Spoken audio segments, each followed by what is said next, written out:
You know, I just finished a 90-minute conversation with Marini, talking about a lot of things about our businesses, our career path. We talked a lot about branding today, and I'm like, Megan, you have to jump on camera with me for a few minutes because some of the advice you gave me was so good. And I'm always looking for help. I've had 2 meetings today around marketing and branding, and Megan just gave me some great guidance that I would love to share with you for a couple minutes. You know, Megan, you were talking about, when I asked why do we struggle with branding, you were talking about having to really be our clients and be in our clients' mind and speak their language. So can you expand on that a little bit more? Like, where were you going with that? I feel like they're not going to be able to hear me. I have this like fear of not being heard. Because we're in a coffee shop. We're in the South End. We're in the South End. Yeah. And last time we shot a video together, Scott was like, Megan, you were hilarious. Every time I went to talk, I was like, hey, and I like got right into the camera. So that's why I was holding it back over there. But go for it. So yeah, we talked about some really foundational elements of setting up a brand, and specifically around sort of the blindsidedness we can be as entrepreneurs, where we're building this marketing machine or this brand story, and we're very much oriented to sort of where we are in the picture and what we know.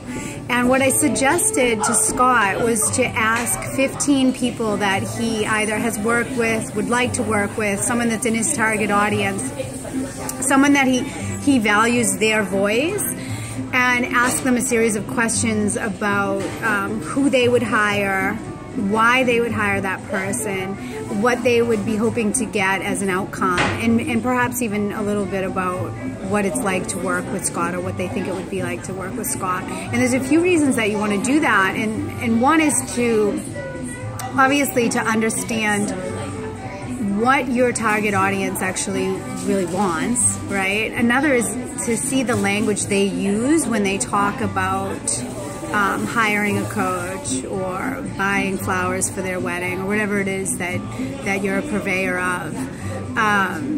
And it's really good for us as entrepreneurs to get out of our own head and what we think we're doing, and really get inside of the thinking of the person that would likely buy from us. And it's a perfect way to sort of prompt a relationship that could turn into someone buying from you or being reminded to buy from you again if they've just run through all of those questions. Yeah, I'm going to jump in for one second. That advice, and I've had 2 great discussions with people who really know what they're doing, you being one. When it comes to marketing and branding, I've never really I've gotten input from people very informally before, but I've never surveyed people in a more direct, specific way, looking to get that language and hey, tell me, what are you looking for in a coach?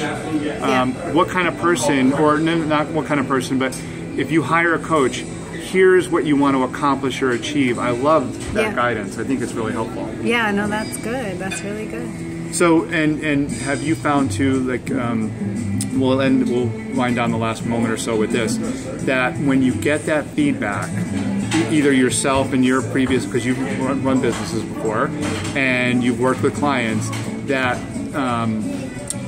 the results, like, do you end up having more of a clearer picture in the short term, or does it change again, or is that all dependent on the kind of business that you're growing or expanding on? Like, what's your experience been when you get good input from people that you survey? Yeah, it's so good. It's so good. So it's like, I think of it as like a map. So you really want to understand where you are on the map, and almost like the shape of the boat that you're in. So you're like, you get all this information and you're like, great. Now, out of all of these different ways that people would talk about me, I get to choose and shape the direction of my journey. And I say, well, I really love the people that were over on these islands.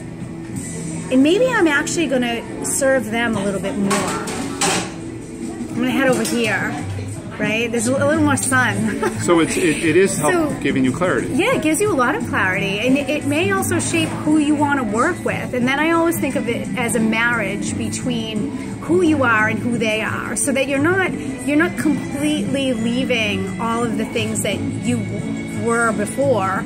It's more of you're really making it about the relationship. So I see it as there's like three entities. There's you, there's the customer, and then there's the relationship between you. And I think of it the same in a marriage or in a long-term relationship, that the relationship itself is an entity that must be respected and nurtured. So good. Yeah. So you're like, okay, so that's the language that my partner speaks. I need to know. I need to speak it. I need to understand like their love language or whatever.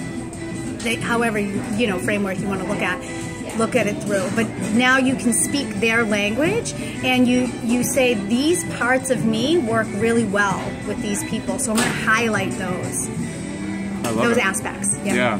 Well, I know we can keep going, but I think this is a good place to end. Yay! You gave people plenty to think about. And I know my head, not spinning, but I have a lot of good things to take away from this meeting. Yeah. Yes. I don't want to be this close up. Okay. That's why I don't want to look at myself that close. Okay, that's good. So anyway, I hope you got some good info. Check her out online, Megan Marini, and Scott Stolze. Well, hopefully some of them know me already. Yeah, definitely. All right, I'll see you guys later. Bye. Bye.